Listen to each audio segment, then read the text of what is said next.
This is your sign to turn your regular t-shirt into a crop top with a bit of inspo for good measure.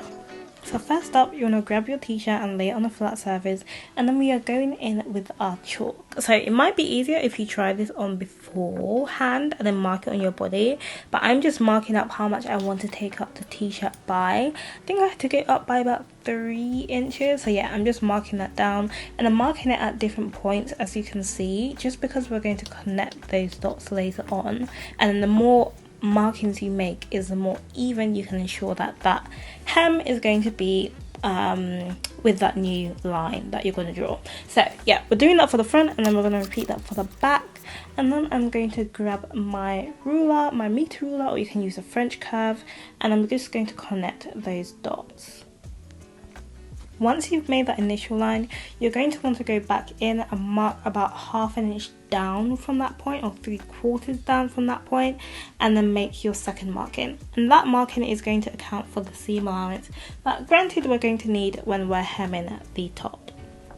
Once you've done that, you can use a cutting mat or a rotary cutter to cut along that line, or you can use fabric scissors instead. So we're just cutting along the length. I'm holding my French curve or ruler in place just to make sure that when I cut that line, it's as neat as possible. One thing we do not want is wonky lines. So yeah, definitely take your time when you're cutting along and use a ruler, or just use your fabric scissors if that makes it easier. So because I don't have a serger, if you do have a serger you can skip this step, but I don't want the t-shirt to fray at the bottom, and so to stop that, what I'm going to do is just do a bit of an overcast stitch all around the raw edge of the t-shirt, and then I'm going to go back in and fold it up and hem it. So yeah, I'm just going to do a quick stitch all the way around. I'm going to show you what that stitch looks like on my sewing machine, and then we can actually get into the hemming part.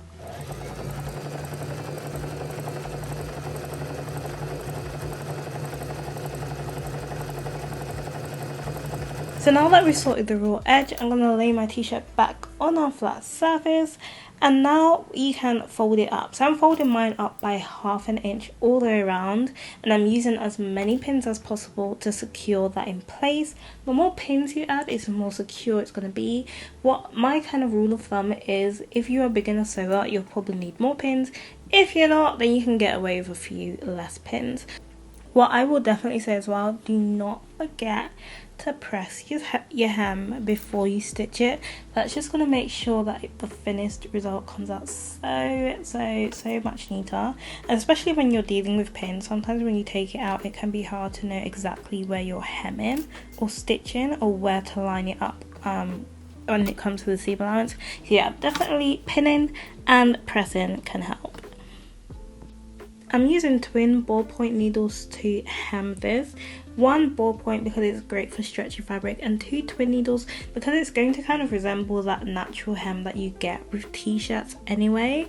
If you do have a serger, then definitely you can use it instead. So I've threaded my machine with twin needles. What I need to do is adjust the settings to be a straight stitch. Regular straight stitch, I'm doing that, and again I need to turn this to the stitch length that I want. I think this should be fine. Then I'm just going to test it to see what the stitch comes out as before I stitch the actual top.